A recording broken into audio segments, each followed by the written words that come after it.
Okay, I want to interact with a video that came out yesterday. It's actually a very well-executed video by a creator named Jonathan Allen Wright. It's about going at Forrest Frank a bit. So here is the title. I investigated Christian music's most controversial artist. Okay, so that's the title. By the way, this came out about 3 hours after our video, which is I investigated a highly controversial Christian event. I don't know if he drew any inspiration from the packaging or not, but you know, hey, if you did, steal like an artist, my friend. There's a couple things in here that I wanted to address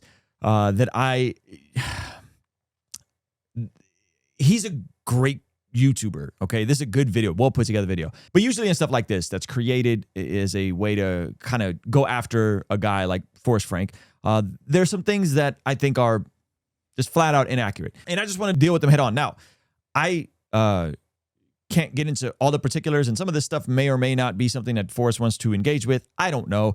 They're about to have a baby like any day now, so he may or may not get around to engaging with it. But these things are like very obvious things that I found, and I called Forrest and verified some of this stuff. So the first part is at the 27-minute mark. The beginning is like just his childhood and his education, and you know, Forrest's parents had a real nice marriage and set him up for success. I don't understand how any of that's relevant. Him already having some success with surfaces is, I guess, that's bad because he was already successful in another group before he started doing Christian music, which I've always encouraged Forrest to lean into and share that part of his story because I think it's really interesting. But it starts getting a little funky here, and I'll tell you why. Okay, so this is at the 27-minute mark. This complaint made. Forrest then had another song called Good Day come out, but first he tested it in his private fan group called Treehouse. I wanted to know more about this Treehouse group, so I paid for it. It's through a website called grouped.com, and it costs members $9 a month. The way Grouped works is that you don't pay to start a group, but they will take a 10% cut of any revenue that's brought in through memberships. Yeah, so this is similar to Patreon. This is similar to Locals. I've never heard of this specific artist fan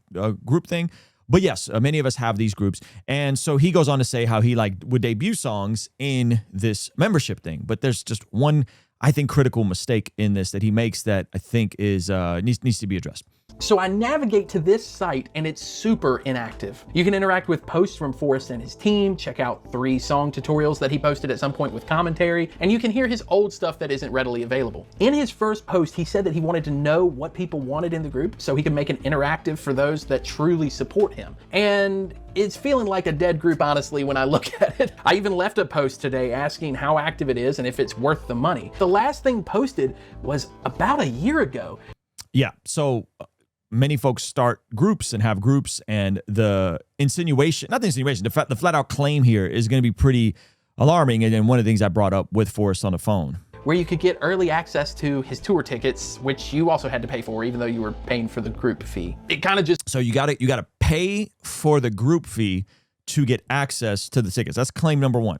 Feels like a group that you pay for so that you can get early access to pay for more. He has well over 8,000 members that I can see, and I would guess that most of them are paying $9 a month. So I would guess that most of them are paying $9 a month. After Grouped takes their cut, he's bringing in, I would guess, $50,000 to $60,000 a month from his Treehouse group for basically posting nothing. And this is more than some people make in a year, but people are willing to pay for it. And now he goes on to compare Forrest Frank's fans to Taylor Swift fans and all that stuff.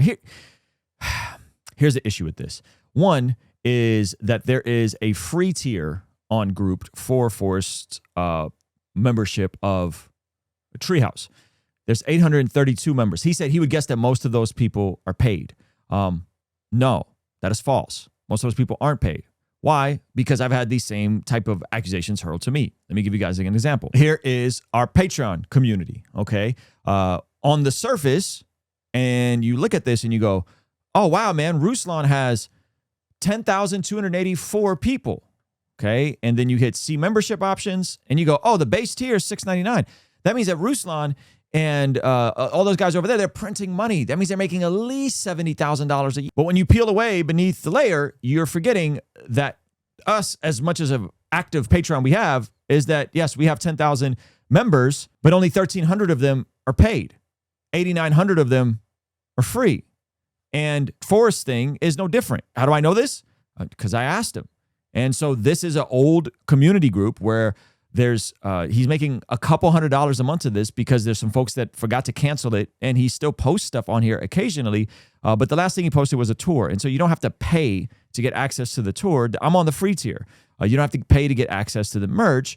You don't have to pay to get access to any of this stuff. This is all the free stuff. The paid stuff is when he was putting out demos, when he was putting out stuff. So this is an old group, much like an old Patreon that he left up, and the vast majority of these people are not paid. I think that's a pretty important mistake on his part, where he could have done a bit more research. So after Group takes their cut, he's bringing in, I would guess, $50,000 to $60,000 a month from. Okay, so that is not true. Just like we don't bring in $50,000 to $60,000 a month from our Patreon, neither does Forrest. This is an old group, and there's a few paid people. You're one of those paid people. He does post demos on there occasionally. He hasn't posted them in a while because he's been on tour and doing family stuff. Now, I think this deserves a correction. I think if you're going to make these sorts of statements and assume and guess that most of those people are paid and he's making this much money from an old group that he doesn't engage with, I think this deserves a correction. The next part that I just want to bring up is because my name was brought up in this, and I think we made a really good effort to clarify some timelines regarding the broke my back bit, and that is that Forrest and Corey orchestrated and manipulated the audience with regards to the broke my back moment. So this is what he says in the video, and he references me. And through their back and forth interactions, they end up with a full song that they release on Forrest Frank's album, Child of God. But had they really written the song this way? Forrest made a post where he showed that he and Corey were already texting. In a Ruslan interview, Corey and Forrest revealed that Corey texted Forrest saying that he would take it down and that he was sorry. But then Forrest said that he wanted to do a public response to it. So Forrest makes the response video, sends it to Corey, and Corey says, "I'm good for it." At this point, they start writing the song together. Okay, so again, I thought did a really good job of clarifying. And to clarify again, because it was said on my podcast again, and I walked people through the timeline before we had the podcast. Corey makes the video of the Snip Sip song. Forrest records a response to the video, edits a response to the video. The video is done. Forrest's response to Corey is done. Okay. And I don't know how much more clear we can be. Then they have a conversation over text. The video is already done. The video is shot and edited and done by Forrest responding to Corey. Then after they talk via text, then Forrest goes, "Hey, I have this video. Do you think I should still put it up?" Corey goes, "Yes, you should still put it up and articulate everything you wanted to articulate in the video, though we spoke." So video's done. They talk, and then Corey tells Forrest to put out the video he already shot, and then Corey responds. Now, why is this important? Because this, again, messes up the timeline. This is super crucial, but it's like, if you're going to speak and say these things, you're gonna insinuate that Forrest has an old group where he's making $60,000 a month and not even doing anything in it, right? Like, no, that's just not true. It's an old group. There's free members. You were confused, okay? If you're going to rehash the timeline, at least get the timeline right. And again, I think that the deeper issue within much of this is the big is bad fallacy. Like, you cannot care for Forrest's music. That's fine. You cannot care for the way Forrest handles himself on social media. You cannot like that he had a great family that really made sure that he was set up well to go to a good college and to be in a good program and to have a great life. You cannot like all of those things. But I think when there's this sleight of hand, either intentional or non-intentional, of just getting basic information wrong, I think it's pretty messed up. And again, there's other things in here that I could get into. I don't want to get into. And maybe Forrest will get into at some point. And then he gets into the whole awards thing. And then there's this last bit about merch, which, I mean, I think this needs a broader conversation on merch in general, regarding how much does merch actually cost to make, how much does merch actually cost to fulfill, how much does merch actually, is there quality differences in merch, right? Like, we have merch right now available, and make it a organic brand integration. We like this piece right here. This is one of my favorite pieces we just put out. This is printed on a Champs hoodie. Now, if you know anything about hoodies and blanks, you would know that a Champs hoodie is going to cost more than a regular cheap Gildan hoodie, right? And so we have different hoodies that are printed on Champs hoodies. So charging $60 for a Champs hoodie is not that outlandish. If you walk into Tilly's, if you walk into PacSun, if you walk into any store, you're going to pay approximately $30 for t-shirts, $60, $70, $80 for a hoodie. This repeatedly keeps getting tossed in the Christian creators' face. while I find it so ironic that like you're okay with shopping with pagans and non-Christians that want nothing to do with you, want nothing to do with your God, and you'll buy their stuff at places like Walmart, which, yes, are cheaper than a typical store in the mall, but then be upset when a Christian is charging a standard rate for $30 for a t-shirt or $60, $70 for a hoodie.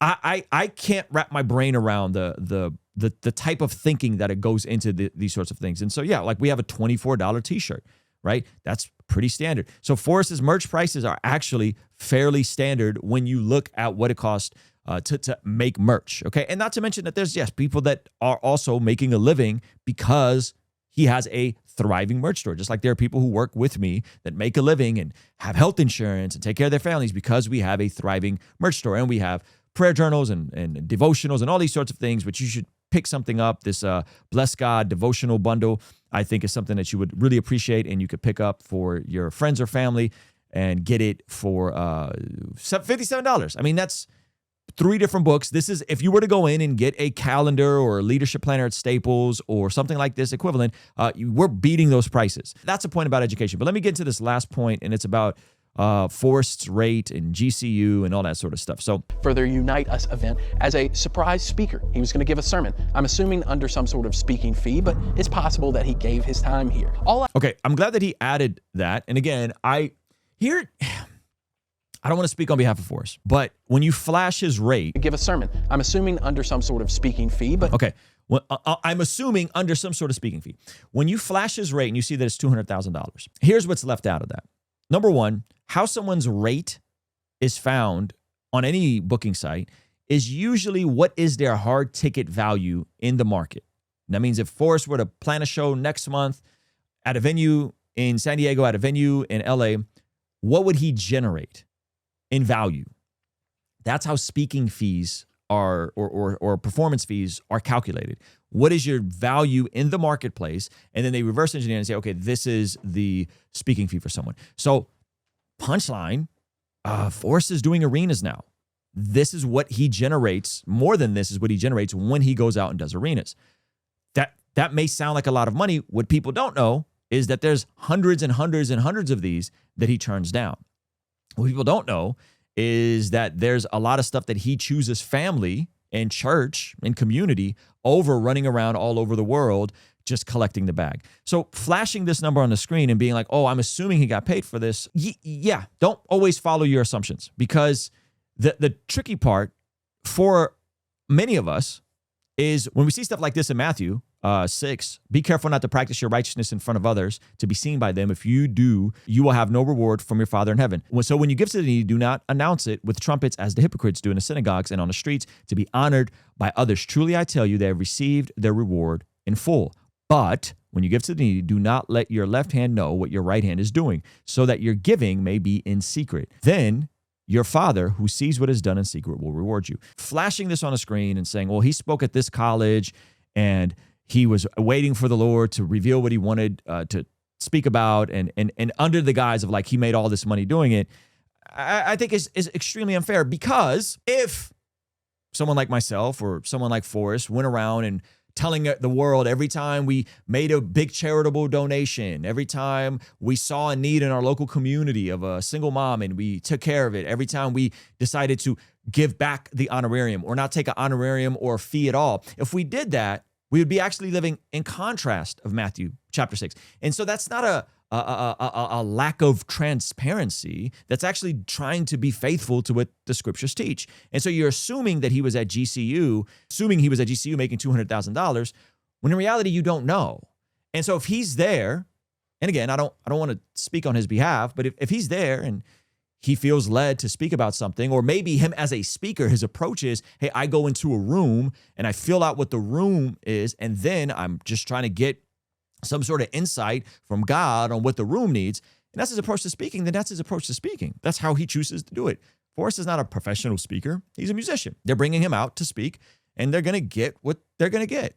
Okay, now if someone brings me out, usually I have 3 or 4 different talks I can do, and I have slides, a presentation, and all kinds of different things that I'm doing. But when someone brings out a Forrest or maybe like a Bryce Crawford, like I was talking to Bryce Crawford, we were helping him put together a talk for liberty and just kind of walking him through what the environment is. And then he went up there and scrapped all his notes and just kind of went with what he felt like the Holy Spirit was leading him to say. Different folks have different approaches to this. So I thought that part was disingenuous. And again, what is the alternative? Like, is the alternative that Forrest provides what he gives and the number of times he does stuff for free and all the money he gives away? Is that really the expectation? Because I bet you if he did that, then people would then say, well, bro, why are you letting your left hand know what your right hand is doing? Why are you boasting about your good works? That's not Matthew. So I think with some of these things, you just can't win.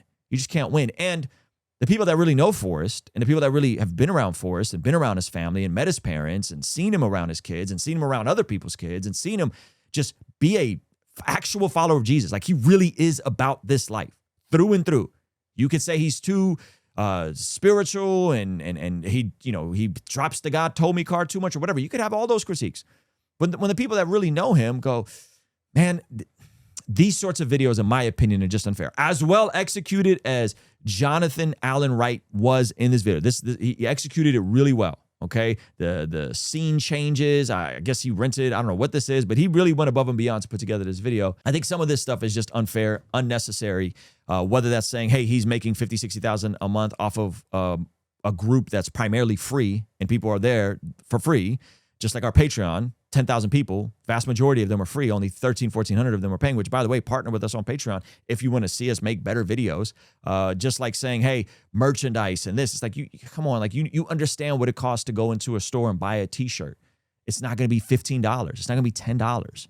You understand, unless you're shopping at Walmart. No disrespect, those of you guys, I understand people are on different budgets, but if you're going to pay $10, $15 for a t-shirt, you're going to get a $10, $15 t-shirt versus a Champs printed hoodie.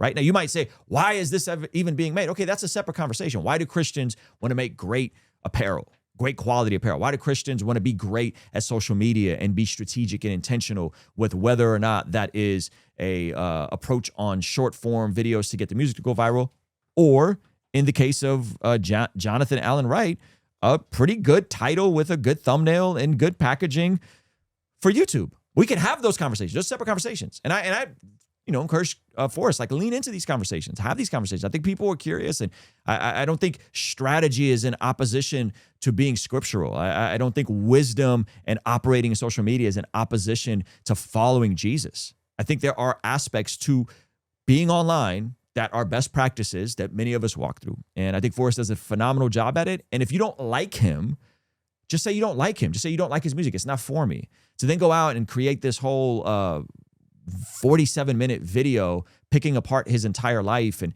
every time he's done something that's I don't know, man. I personally didn't appreciate it. So those are my thoughts on this. Let me know, though. Am I overreacting? Am I being defensive of my friend? There's so many things that are left out, and hopefully we contextualize this a little bit, and maybe Forrest will lean into some of this. Maybe he won't. Again, Forrest is about to have a baby, so let that man breathe. All right. Let me know what you guys think about it. Peace. Hey, thank you so much for watching this video all the way to the end. If you liked it, then hit the like button. If you liked it a lot and have a thought to share, leave a comment. If you are listening to this on the podcast app, make sure to leave a review, and you could even leave a comment over there. And if you want to watch another video that is recommended just for you, hit this video over here. Let me know if they nailed it. Also, you can partner with us monthly, which helps us out a lot in our monthly community. Get access to early drops and all that kind of good stuff over here. All right, I'll see you over there. Peace.